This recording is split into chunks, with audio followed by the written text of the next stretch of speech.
Hi dear friends, വിദ്യാഭ്യാസം നേടുക എന്നത് ഒരു ചില്ലറ കാര്യമല്ല അല്ലേ. വിദ്യ കിട്ടുക എന്നുള്ളത് വളരെയധികം നല്ലൊരു കാര്യം തന്നെയാണ്. ഇന്ത്യയിൽ പല മഹാന്മാരും ഇതുപോലെ ചരിത്ര താളുകൾ നോക്കിയാൽ മനസ്സിലാവും വിദ്യാഭ്യാസത്തിന് എത്രത്തോളം പ്രാധാന്യം കൊടുത്തുകൊണ്ട് സംസാരിച്ചിട്ടുണ്ട് എന്ന്. നമ്മൾ ചിലപ്പോൾ പഠിക്കുമ്പോൾ നമുക്ക് തോന്നും ഇതൊക്കെ പഠിച്ചിട്ട് ആരെന്താവാനാ. ചെറിയൊരു ഉദാഹരണം പറയാം. നമ്മൾ BMB സ്കൂൾ 95 ബാച്ചിലാണ് ഞാൻ പഠിച്ചത്. അപ്പോൾ നമ്മളെ കൂട്ടത്തിലുണ്ടായിരുന്നു അലമ്പായിട്ടുള്ള കുട്ടികളും പഠിക്കാൻ തീരെ ഇൻട്രസ്റ്റ് ഇല്ലാത്ത കുട്ടികളെല്ലാം. അവിടെ ഹിന്ദി ടീച്ചർ ഒരു അഭിപ്രായം പറയായിരുന്നു, എടാ നിങ്ങളെല്ലാം പോയിട്ട് വല്ല മീൻ മാർക്കറ്റിൽ മീൻ കെട്ടാനാ, ചെരുപ്പ് പീടികയിൽ ചെരുപ്പ് കെട്ടാനാ പോയിക്കോ, നീ എല്ലാം അത്ര വരെ എത്തൂ, അതിൻ്റെ അപ്പുറമൊന്നും എത്തൂല.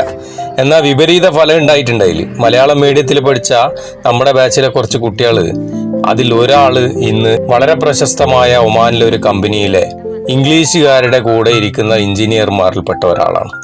അതുപോലെ തന്നെ ഒമാനിൽ കുറേ നല്ല നല്ല ബിസിനസ്സുകാരുണ്ട്. ഇപ്പം നമ്മളാ ഗ്രൂപ്പിൽ നല്ല നല്ല കച്ചവടക്കാരുണ്ട്. അതെല്ലാം നമുക്ക് കിട്ടിയ വിദ്യാഭ്യാസത്തിൻ്റെ ഗുണം കൊണ്ട് തന്നെയാണ്. കാരണം നമ്മൾ വലിയ ഹൈറ്റ്സിലൊന്നും ചിലപ്പോൾ എത്തിയിട്ടില്ലെങ്കിലും ആ കിട്ടിയ വിദ്യാഭ്യാസം നമുക്കൊരു മുതൽക്കൂട്ടായിട്ട് പല സമയത്തും മാറിയിട്ടുണ്ടാവും. അങ്ങനെ കേരളത്തിലുള്ള ഒരു കുടുംബത്തിൻ്റെ ഇനീഷ്യേറ്റീവ് കൊണ്ട് സൗത്ത് ആഫ്രിക്കയിലെ വിദ്യാഭ്യാസം കിട്ടാത്ത മേഖലയിൽ മരത്തിന്റെ ചുവട്ടിൽ ഇരുന്നു കൊണ്ട് പഠിക്കുന്ന കുട്ടികൾക്കൊരു സ്കൂളായിക്കൊണ്ട് അത് മാറിയപ്പോൾ വല്ലാത്തൊരു സന്തോഷമുണ്ട്. ഈ കുട്ടികൾക്കൊക്കെ വിദ്യാഭ്യാസം കിട്ടുന്ന സമയത്ത് നമുക്ക് വലിയ സന്തോഷമാണ്. ഒരു കുറച്ച് കേരളക്കാർ ഇതിന്റെ ബാക്കിൽ പ്രവർത്തിച്ചു എന്നറിയുമ്പോൾ അതിലേറെ സന്തോഷമാണ് അല്ലേ.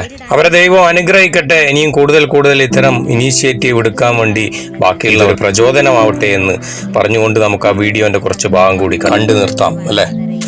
അങ്ങനെ ആഫ്രിക്കയിലെ മലാവിയിലെ ചിസസില എന്ന് പറയുന്ന ഗ്രാമത്തില് നമ്മള് മലയാളികൾ നിർമ്മിച്ച നമ്മുടെ സ്കൂളിലെ കേരള ബ്ലോക്ക് എന്ന് പറഞ്ഞ സ്കൂളിലെ എല്ലാ കുട്ടികൾക്കും യൂണിഫോമും ഷൂവും നമ്മൾ ഇന്ന് കൊണ്ടുകൊടുത്തു. ശരിക്കും പറഞ്ഞാൽ അരുണേട്ടൻ്റെ ഏറ്റവും വലിയൊരു സ്വപ്നമായിരുന്നു കേട്ടോ ഈ ഒരു സ്കൂളിൻ്റെ നിർമ്മാണം. അങ്ങനെ സ്കൂളിൻ്റെ നിർമ്മാണമൊക്കെ കഴിഞ്ഞു. ഈ കുട്ടികൾ ആദ്യം മരത്തിൻ്റെ ചുവട്ടിലിരുന്നായിരുന്നു പഠിച്ചുകൊണ്ടിരുന്നത്. മഴ വന്നാലും വെയിൽ വന്നാലും ഒക്കെ അതിൻ്റെ ചുവട്ടിലിരുന്നായിരുന്നു അവർ പഠിച്ചുകൊണ്ടിരുന്നത്. ഇപ്പം എന്തായാലും അവർക്ക് കയറിയിരുന്ന് പഠിക്കാൻ നല്ലൊരു സ്കൂളായി. ഞങ്ങൾക്ക് ഒരുപാട് സന്തോഷമുണ്ട് കേട്ടോ. ഞങ്ങളുടെ ഒരുപാട് നാളത്തെ ആഗ്രഹവും ഒരുപാട് നാളത്തെ എഫേർട്ടും ആയിരുന്നു ഈ ഒരു സ്കൂൾ എന്ന് പറയുന്നത്. കേരള ബ്ലോക്ക് എന്ന് പറയുന്ന ഒരു പേരിടാൻ തന്നെ കാരണം നമ്മുടെ നാട്ടിലെ സ്കൂൾ പോലെ ഓപ്പൺ ആയിട്ടുള്ള ചെറിയൊരു സ്കൂളാണ് ഞങ്ങൾ ഉണ്ടാക്കി കൊടുത്തത് നമ്മളെ കൊണ്ട് കഴിയുന്ന വിധത്തിൽ.